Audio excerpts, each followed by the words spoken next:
Avec nous, on vous le disait, si vous vous sentez un petit peu paumé, vous inquiétez pas, c'est pas très grave puisque ça arrive à beaucoup d'entre nous, que ce soit dans votre vie, au travail ou même avec vous-même ou dans votre entourage. On vous propose des clés avec nos invités ce matin et ce guide, le guide des paumés pour celles et ceux qui ont envie de tout plaquer aux éditions Marabout. Alors, deux invités ce matin, donc Aurore Le Bihan, bonjour, merci d'être avec nous. Vous êtes rédactrice en chef du média contributif Make Sense et co-initiatrice de la communauté paumé, parce que oui, il y a une grande communauté, on en parlera. Et Lucie Chartroni, bonjour. Bonjour.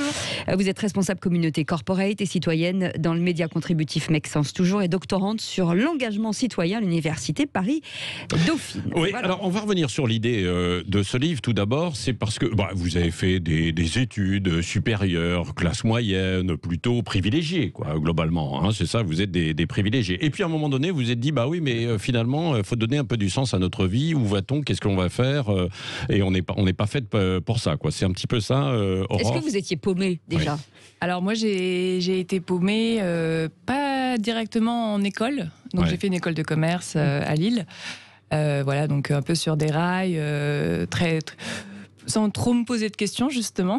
Oui. Et en fait, une fois que j'ai fait mon premier emploi dans une grande régie publicitaire d'un grand média, là, c'est là que j'ai commencé à me poser des questions et que je me suis conscientisée et que je me suis dit que c'était pas trop fait pour moi. Et c'est là que j'ai enclenché un grand processus de paumitude, comme on appelle, Ouais. donc, de quête de sens. Et je me suis sentie donc très paumée dans mon job et très seule, en fait.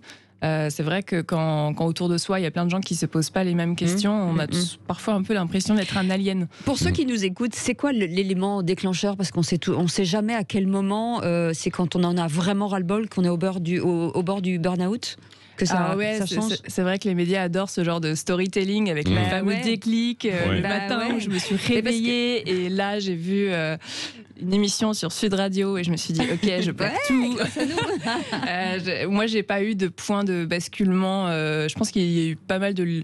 C'est pas très. C'est pas très lisible en termes d'histoire, mais moi c'est plus des lectures et je sais pas. J'ai lu, j'ai regardé. À un moment j'ai eu une grosse boulimie de documentaires alternatifs et là j'ai eu un peu un déclic sur l'état du monde qui faisait que c'était plus possible pour moi au quotidien de faire de la publicité, en fait, de continuer à promouvoir une forme de surconsommation. Oui.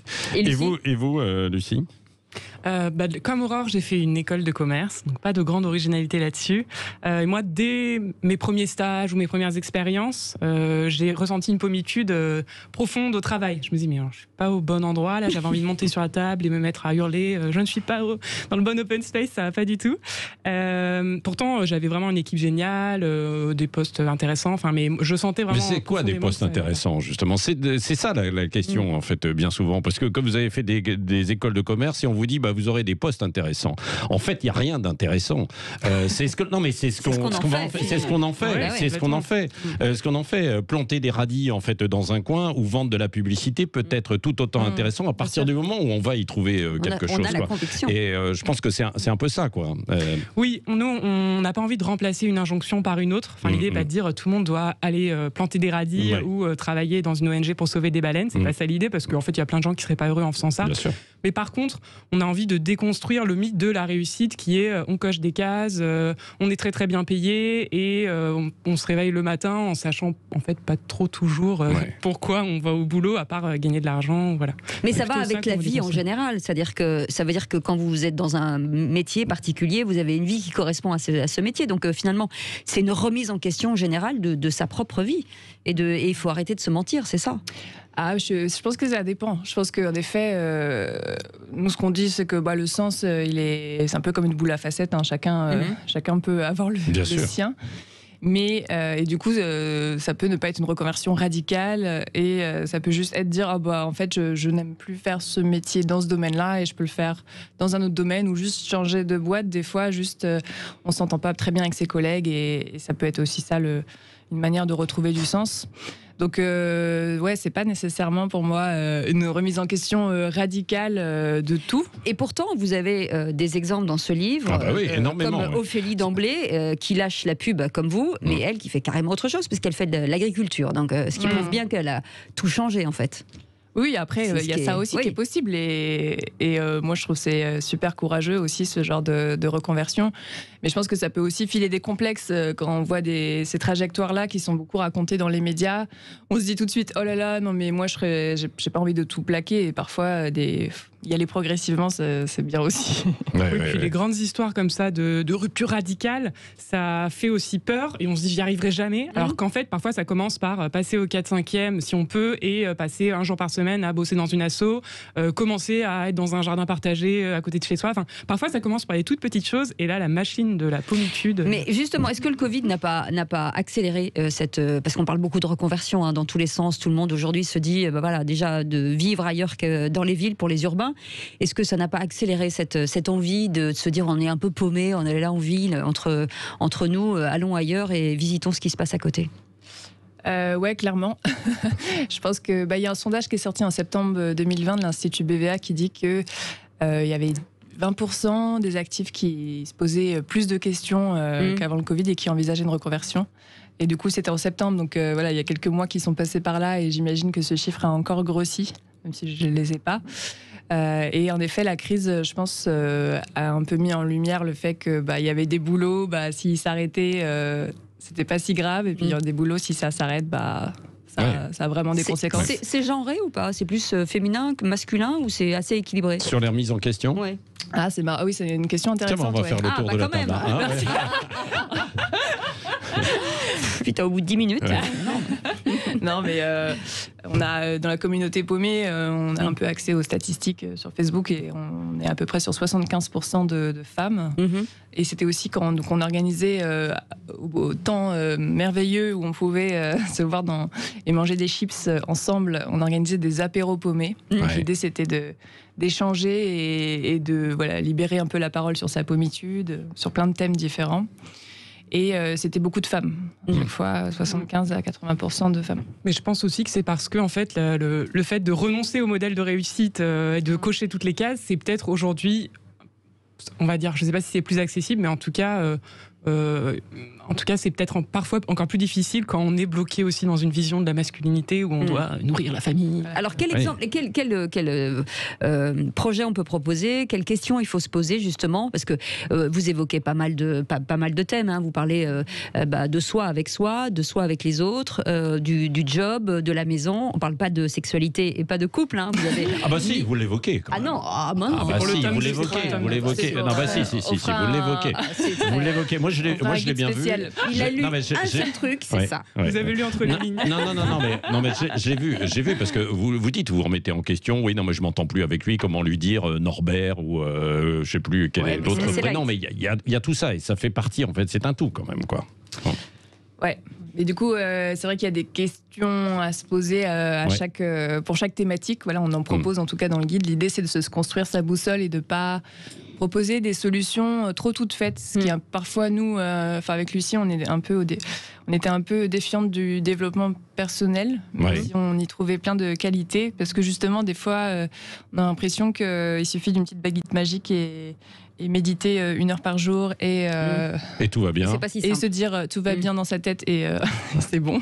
Et en fait, on est plutôt aligné avec une vision où en fait la réponse est en chacun de nous et c'est juste avec des bonnes questions qu'on peut accoucher des réponses. Mais est-ce qu'il n'y a pas un lien justement entre tout le monde déjà de la mésestime qu'on a de soi ou la méconnaissance de nos capacités en se disant finalement, ce qui est très lié aux femmes, on dit toujours que les femmes se mettent toujours en retrait, se disent toujours on n'est pas capable, alors que les garçons se disent bon allez on y va, c'est à peu près en résumé ce pas que tous, disent les sondages. Les sondages.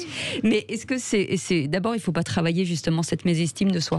Ouais. Nous, notre croyance, et ce qu'on a observé avec les événements paumés et au sein de la communauté paumée, donc qui est une communauté de milliers de membres aujourd'hui, on est 16 000 sur Facebook, c'est qu'en fait, le fait de rencontrer d'autres personnes qui étaient paumées et de parler avec elles de sa pommitude permettait parfois en fait de se rendre compte que tout simplement on pouvait les aider et de se dire moi je me sens encore complètement paumée suite à ma reconversion mettons, mais en parler avec d'autres je me rends compte que tiens j'ai mis une petite étincelle chez eux et ça me permet moi d'avoir confiance en moi, de me sentir utile, etc. Et on a vu à plusieurs reprises qu'au sein de ces apéros paumés, les super paumés comme on les appelle, donc les membres organisateurs, organisatrices souvent, retrouver une forme de confiance en elles ou une forme d'estime d'elles-mêmes par la parole et en se rendant compte que leur expérience était utile. Donc il y a vraiment cette idée. Non mais ce qui est assez rigolo également, même si le fond du sujet est quand même assez lourd, quoi, parce qu'on ne sait pas vers quelle société on veut aller, pour faire quoi, comment vivre en fait demain. Même l'avenir est quand même. Bien sûr.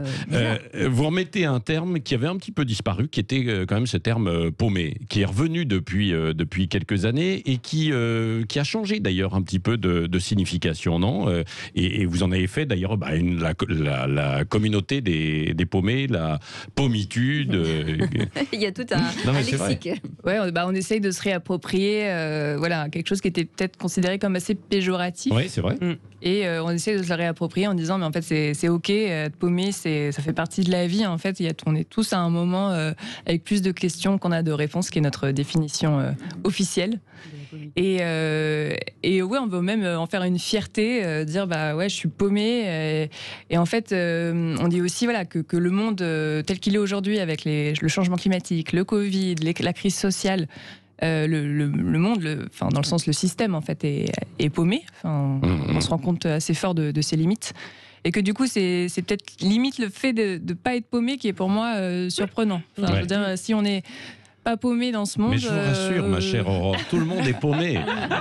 Tout le monde est paumé. Les auditeurs qui nous écoutent aussi se disent oui, mais on l'est aussi un petit peu paumé. Allez, on va continuer dans un instant avec vous, Aurore Le Bihan et Lucie Chartouni. Donc le guide des paumés pour celles et ceux qui ont ensuite qui ont envie de tout plaquer, qui se posent des questions. Ou de changer 2-3 trucs. On n'est pas obligé de tout plaquer systématiquement. Oui. Voilà. Et vos appels 0826 300 300, vous avez envie d'apporter votre témoignage. Vous aussi, vous êtes paumé ou pas, vous nous le dites. On vous attend au standard dans un instant. Il est 9h30. Roger Cécile de Ménibus. Il est 9h32, merci d'être avec nous. Vous vous sentez paumé, comme la plupart d'entre nous. Le guide des paumés est là pour celles et ceux qui ont envie de tout plaquer. Avec nous ce matin, Lucie Chartouni et Aurore Le Bihan. Vous appelez 0826 300 300. Est-ce qu'il y a un âge pour être plus paumé qu'à un autre âge? Est-ce qu'à un moment donné, quand on arrive passer un certain nombre d'années, ou alors on a l'impression qu'aujourd'hui c'est ou très jeune ou beaucoup plus âgé, de se dire le temps file et finalement on a envie carrément de faire autre chose? Ouais. Bon, il n'y a pas d'âge pour être paumé. On peut être paumé à tous les âges. Mais s'en rendre vraiment compte, c'est ça. Mais c'est vrai que nous, au sein de la communauté paumée, les gens ont généralement autour de 25 et oui, c'est ça, 35. c'est plutôt jeune quand même. C'est plutôt la crise du quart de vie dont on parle pas mal aujourd'hui. Pour nous, il y a plusieurs raisons qui expliquent cette idée-là. L'idée qu'en fait, aujourd'hui, entre 20 et 30 ans, on est toujours en pleine construction. On a toujours plein de choix. Généralement, on n'a pas encore d'enfants. Le premier CDI, aujourd'hui, c'est à 29 ans. On a plein d'envies. On a plein d'envies. On est dans des boulots, du coup, où on change régulièrement. Dans des relations amoureuses aussi, où en fait, c'est pas toujours pour toute la vie. On a aussi, comme l'a dit Aurore, des crises en ce moment autour de nous, et on peut être très très touché par toutes ces crises climatiques, économiques, etc. Donc il y a vraiment l'idée que souvent, après un premier job ou une première expérience, on se dit « Oula !» En fait, ça va pas. Et on va demander à Eric qui nous appelle des Vosges, savoir s'il est paumé ou pas au 0826 300 300. En tout cas, il est bien là. Bonjour Eric. Bonjour messieurs, dames. Bonjour. Vous voulez nous parler de votre expérience? Vous êtes en reconversion professionnelle, c'est ça Eric? Oui, voilà, je suis en reconversion professionnelle suite à un accident du travail. Disons, j'ai 2 hernies discales que j'ai attrapées parce que je travaillais dans l'industrie lourde et dans la maintenance industrielle il y a quelques années. Donc, on ne peut pas dire que je sois paumé, mais plutôt en reconversion professionnelle décalée, on va dire, légèrement décalée.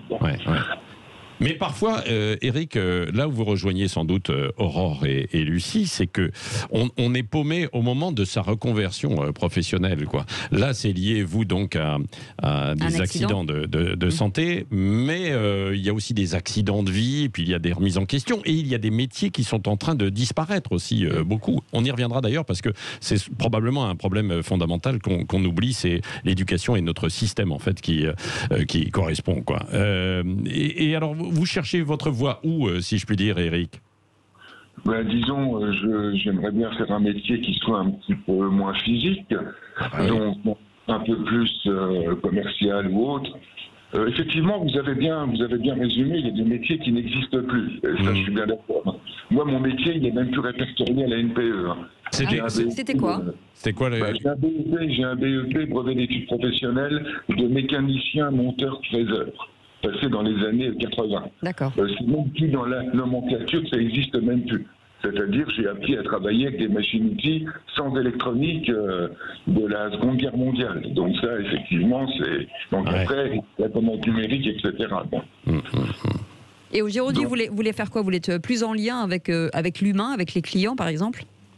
Oui, effectivement, j'aurais mieux aimé être avec la clientèle ou voilà ce genre de choses. Mais après, les reconversions professionnelles, ce qu'ils vous disent, faut faire attention à ça, ils vous font passer des tests, énormément de tests. Il faut rentrer dans des cases, dans énormément de cases. Ils vous évaluent pendant plusieurs mois. Vous passez des entretiens, vous téléphonez, vous cherchez des sociétés de stage, vous cherchez des possibilités d'emploi, vous investissez. Au moment de payer le stage, souvent les ANPE, le Conseil général et compagnie, ils vous disent « Ah non, ça coûte trop cher, cette année on n'a pas le budget, etc. » Donc il faut recommencer tout à zéro, retrouver un autre système, et là on perd du temps, des mois, des années. Et c'est comme ça que les gens se retrouvent au RSA, dans la précarité, etc. Vous voulez dire qu'il n'y a pas de solidarité non plus autour de vous? C'est-à-dire qu'il n'y a pas d'aide, il n'y a pas de réponse à vos questions, c'est ça? Oui, le système actuel, il est plutôt monoculturel, il y a très peu de réponses, on est balancé d'un intervenant à l'autre, et je vous dis, au moment de se faire financer, il y a toujours quelque chose qui ne va pas. Vous êtes trop jeune, trop vieux, vous n'êtes pas assez marié, votre niveau d'études n'est pas assez élevé, trop élevé, etc. Ils cherchent toujours la petite bête dans le système actuel. Ouais, c'est-à-dire qu'on vous met dans des cases un peu, et donc si vous ne correspondez pas, c'est difficile. Restez avec nous, Aurore et Lucie. Quel conseil on peut donner à Eric, alors qui n'est pas dans le camp des paumés qui sont avec vous, hein, la communauté sur Facebook qui est entre guillemets plus jeune sans doute, et qui cherche plus un sens à sa vie, mais là on est face à une réalité extrêmement sensible et difficile. Hein.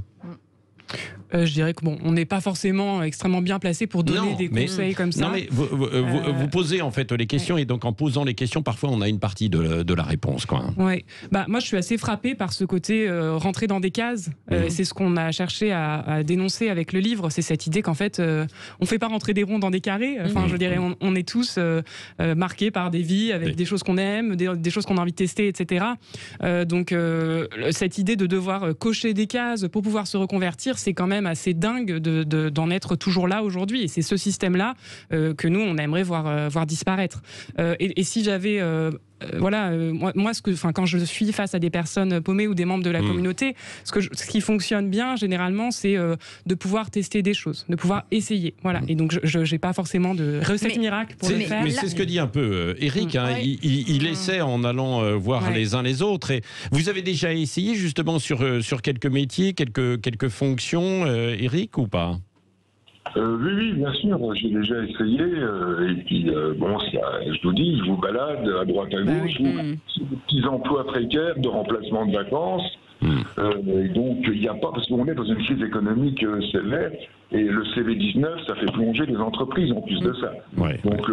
Donc là, ça devient de plus en plus difficile au bout d'un moment. Mais est-ce que c'est l'intérêt justement de ce que vous avez mis en place, c'est de jouer sur la solidarité et l'effet de groupe qui fait que ça crée un cercle vertueux, et finalement tout le monde s'entraide, tout le monde se trouve des solutions, et il faudrait que Eric puisse rentrer justement dans dans un cercle où avec des entreprises qui lui permettent effectivement d'être propulsé, aidé, soutenu. C'est ça aussi l'avenir de l'après-pandémie.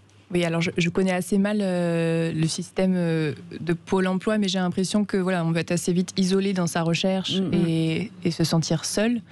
Et c'est vrai qu'avoir des espaces où on peut collectivement s'entraider, on est quand même dans une société assez individualiste, qu'on dise, Et c'est vrai que recréer ces espaces-là, on se rend compte souvent assez rapidement qu'il y a plein de gens qui ont, je sais pas, Y, qui a le contact de bidule pour faire un stage. Et c'est vrai que ces espaces-là, malheureusement, c'est du réseautage à l'ancienne, quoi, en quelque sorte aussi. Hein. Ouais. C'est ça. Mais c'est recréer, voilà, arrêter de... Enfin, les mine de rien, les cases, c'est aussi une manière, c'est une autre manière de voir la chose. C'est on est tous isolés dans des cases et c'est parfois difficile de les casser. Trouver des liens. Ouais. Est-ce que c'est pas le rôle des entreprises justement de faire ça, de se dire que elles vont faire tourner les CV, travailler entre elles. Je sais qu'il y a des entreprises en Normandie qui font ça et qui n'arrêtent pas un effet collaboratif en fait pour aider les gens, comme Eric. Oui, clairement, à tous les niveaux, à tous les niveaux, on gagnerait à réintégrer du collectif et de l'entraide. Ça, c'est sûr que je connais pas très bien ce système d'entraide dans les entreprises, mais ça me semble une super idée. Oui.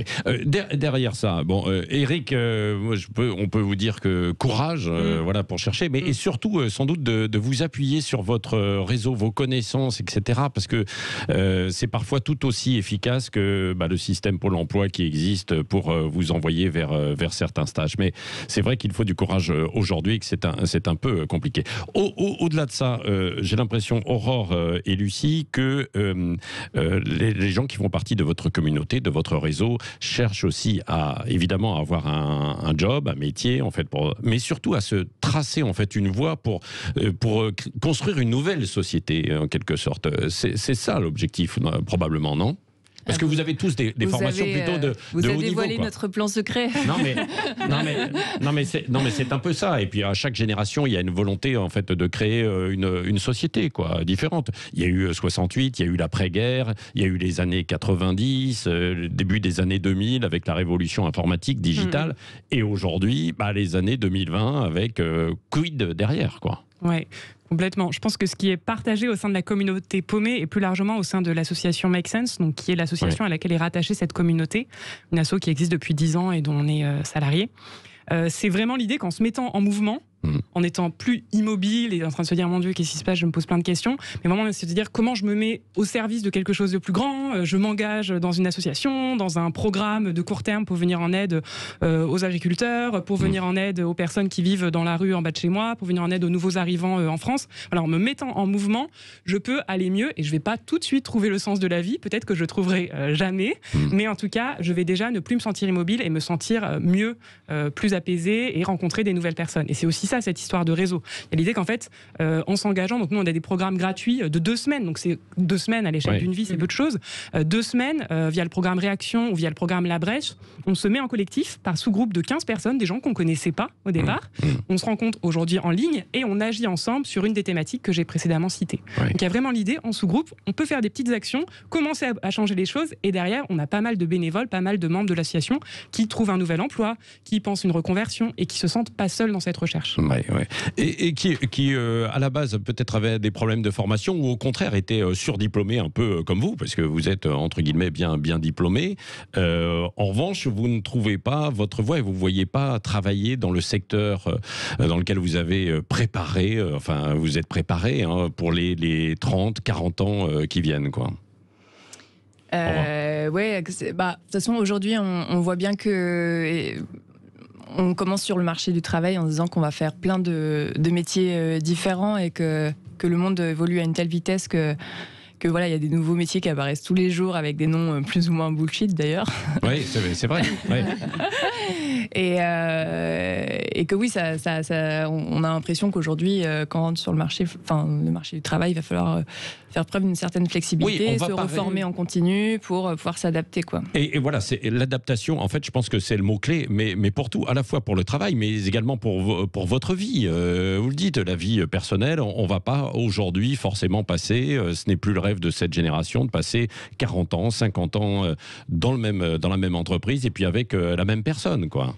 Je pense que peut-être qu'il y a une posture qu'on essaye d'avoir avec Paumé, c'est de se dire qu'en fait, une vie riche, c'est aussi une vie avec des hauts, mais aussi des bas. Et du coup, ça veut dire une forme d'inconfort. Et traverser ces phases, si on a envie d'avancer, après, c'est un peu même limite une posture mystique de grandir, de devenir un être plus aligné avec qui on est au fond de nous.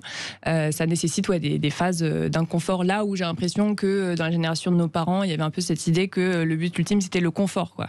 Le confort, parce qu'on verrouillait, on faisait le même travail, on gardait le même mari, femme toute la vie, et du coup, il y avait moins ces périodes de haut et de bas. Peut-être aussi parce qu'il y avait le souvenir encore d'une période d'inconfort avec la guerre. Et bien sûr, évidemment, ça incite à se faire un petit cocon, et je comprends. Et vous avez été dans un certain confort pendant vos études, et aujourd'hui, vous voulez sortir un peu de cette zone de confort, parce que vous dites que finalement, on s'attend à un certain nombre de défis devant nous. Le réchauffement climatique, en fait, beaucoup d'autres choses, et puis peut-être plus les mêmes jobs, quoi. Alors, moi je pense qu'on a toutes les deux eu des enfances et des adolescences et des études plutôt privilégiées, hein, comme vous disiez, on a fait des études supérieures, on a, au fond, on pouvait à peu près choisir ce qu'on voulait faire. Après, je dirais pas que ça a été un énorme confort non plus. Je pense qu'en fait, s'assumer paumé et être paumé, ça peut être un grand inconfort et une grande souffrance. Et certes, au sein de la communauté paumée, il y a beaucoup de personnes qui, comme nous, ont fait des études supérieures et on peut dire qu'elles sont plutôt privilégiées dans ce sens-là. Mais en fait, heureusement que les personnes privilégiées se disent à un moment, non mais en fait ce monde ne tourne pas rond, et moi ça m'intéresse pas de me battre toute ma vie pour être le meilleur, pour être le leader et pour écraser mes collègues. Enfin, j'ai envie de dire, heureusement que ces gens-là aussi ont des révélations, quoi. Allez, on poursuit avec vous le guide des paumés, pour celles et ceux qui ont envie de tout plaquer, ou en tout cas, comme vous l'avez dit, de passer par des hauts, par des bas, et de trouver un sens surtout à sa vie. Ceux qui ont envie de tout plaquer aux éditions Marabout, et avec nos invités ce matin, il y a tout un chapitre dans ce livre sur le regard que l'on a sur soi, mais le regard des autres aussi, qui est important, et on se sent souvent extrêmement jugé par les autres. Et comment appréhender justement ce jugement ? C'est une vaste question. Oui, ce chapitre. Vous avez 2 heures. Sur le regard. Voilà, 2 heures même, c'est pas énorme. On l'a voulu parce qu'en fait, on s'est rendu compte qu'un des freins à assumer sa paumitude, c'était parfois de se dire, mais qu'est-ce que mes parents vont penser de moi ? Qu'est-ce que mes potes vont penser de moi ? Et comment je vais faire pour ne pas avoir honte de dire, en fait, je sais pas, ça va pas, mais je sais pas pourquoi, et je sais pas où je veux aller, encore pire. Et donc, on a voulu écrire sur le regard des autres, à la fois pour dire que déjà, en fait, souvent, le regard des autres, il nous tétanise, mais il est parfois un peu dans notre tête. Et parfois, on a presque plus peur de ce qu'ils peuvent penser, de ce qui va réellement avoir lieu. On anticipe sans savoir vraiment. On anticipe, voilà. Souvent aussi, les autres, en fait, ils s'en fichent complètement, parce qu'ils sont eux-mêmes occupés à se dire, mais qu'est-ce que les autres vont penser de moi ? Donc, en fait, parfois, les autres, ils disent, tu changes complètement de vie et tu deviens maraîcher. Très bien, grand bien de face. À la limite, ils vont trouver ça rigolo. Et il y avait aussi l'envie de dire... quand on fait des trucs, quand on passe à l'action et quand on agit, ça plaît pas à tout le monde. Mais en fait, est-ce que c'est vraiment grave ? Non, parfois, on va avoir des périodes où on va moins voir sa grande-tante parce qu'elle comprend pas du tout ce qu'on fait, mais on la retrouvera dans un mois et ce sera un peu plus calme. Et voilà. Oui, mais là, vous touchez du doigt quelque chose d'important, c'est qu'effectivement, quand on a des enfants, on les imagine tous, mais encore aujourd'hui, grands, beaux et forts et extrêmement talentueux, et si possible, dans des jobs fantastiques. Donc, il y a aussi ce pouvoir de la famille, qui doit aussi changer le regard de la famille sur l'avenir de ses enfants. Et c'est difficile de dire à un enfant, si tu gagnes pas d'argent, que tant mieux pour toi. Aujourd'hui, on n'est pas du tout dans cette... même si les choses changent, mais on n'était pas du tout dans cette optique-là. Oui, un des regards qui est le plus pesant pour les paumés, c'est clairement le regard de la famille. C'est là où je pense que c'est émotionnellement le plus compliqué à gérer pour certains et certaines. Et il y a des témoignages dans le guide des paumés où on peut facilement se relier à une incompréhension complète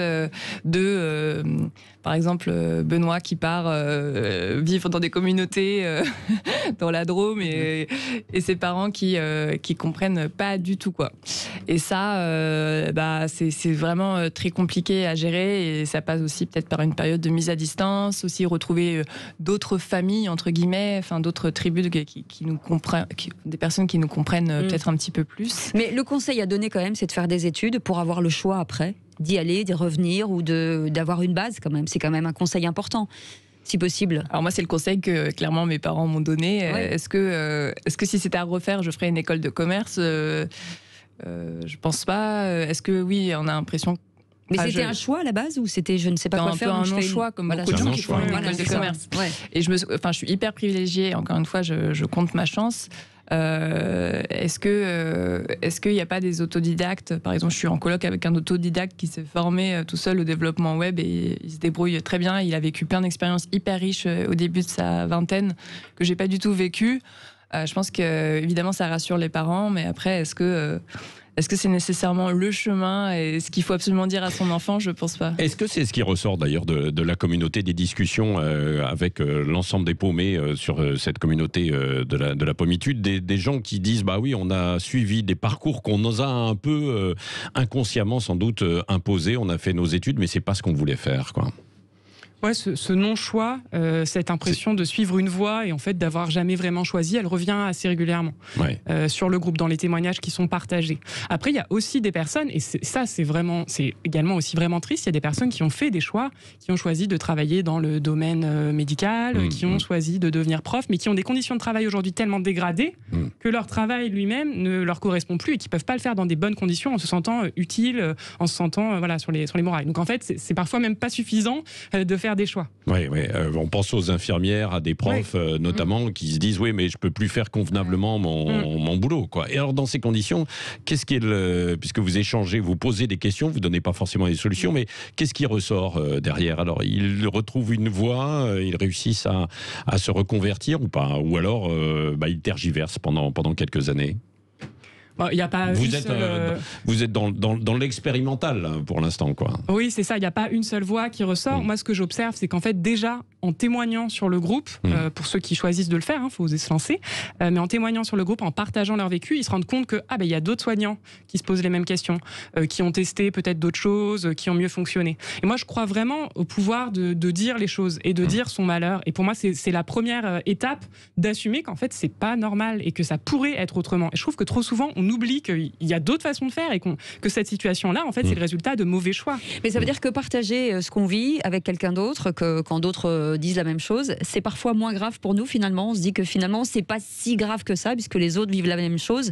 Et ça démystifie un peu le problème, parce qu'on en a tendance à voir une colline qui devient une montagne quand on est seul, et à plusieurs, on voit une petite colline, effectivement. On observe de manière très, très évidente cet effet, quoi.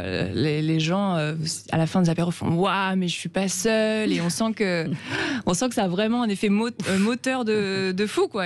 En fait, ce frein du regard des autres, qui est, comme Lucille le soulignait, un des freins principaux, s'allège. Et du coup, ça laisse de l'espace à autre chose. Et à du mouvement, à de la recherche, des rencontres. Et du coup, c'est là que ça commence, quoi. Oui, c'est là. D'ailleurs, il y a un petit test pour... on va pas vous le faire, là, évidemment. Quel paumé es-tu? C'est ça, que ce soit masculin et féminin. Et puis, c'est à tous les niveaux, sur le travail, sur la vie sentimentale et sexuelle aussi. On l'a pas beaucoup évoqué, mais c'est un sujet extrêmement abordé. Ne faites pas. Sauf que dans votre petit questionnaire, et dans toutes ces premières pages, ça y revient quand même, parce que vous dites, on ne veut pas forcément d'une vie aussi stable qu'auparavant. On veut connaître des expériences. Et ça fait partie aussi du modèle peut-être de vie que vous avez envie d'essayer de tester, non? Et c'était pas celui de vos parents, forcément. Aurore, Lucie? Ouais, alors ce modèle de pas forcément aussi stable, je sais pas si c'est toujours un choix. Rappelons quand même aussi qu'il y a une crise économique, qu'il y a plein de gens qui ne trouvent pas de boulot. Donc déjà, je dirais que parfois on aimerait bien que ce soit plus stable, mais que juste on n'a pas le bon contrat ou que on n'a pas trouvé la bonne personne, puisqu'il faut parler d'amour. Mais effectivement, je pense qu'on a envie, dans une société où on va être de toute façon confronté à des ruptures, d'aborder la rupture autrement. Et moi, il y a une philosophe que j'aime beaucoup qui s'appelle Claire Marin et qui dit « Nos ruptures nous construisent autant que nos liens ». Et je trouve que aborder la rupture comme ça, c'est très douloureux, les ruptures, mais en fait, c'est aussi se dire qu'elles vont nous construire et qu'elles vont faire de nous qui on est. Bon, vous êtes paumé aujourd'hui, vous voyez où et comment dans 20 ans? C'est une question d'entretien d'embauche, ça. Non. C'est quoi tes qualités, tes défauts? Non, ça c'est pas ça. Mais vous voyez où et comment, vous, justement pour vous et pour la société dans 20 ans? C'est dur comme question. C'est dur comme question. Bon, écoutez, non, mais on peut vous y répondrez. Oui, non, mais on vous renvoie en tout cas les auditeurs sur ce livre, le guide des paumés, c'est aux éditions Marabout, et puis sur le site internet. Voilà, c'est Make Sense, du sens à sa vie, à ce que l'on veut faire, envie de tout plaquer. Réfléchissez quand même avant de tout plaquer. Réfléchissez un petit peu et puis ensuite posez-vous les questions. C'est ce que vous invite à faire. Aurore et Lucie, merci d'être venus ce matin. Dans un instant, c'est Valérie Expert. C'est Valérie Expert.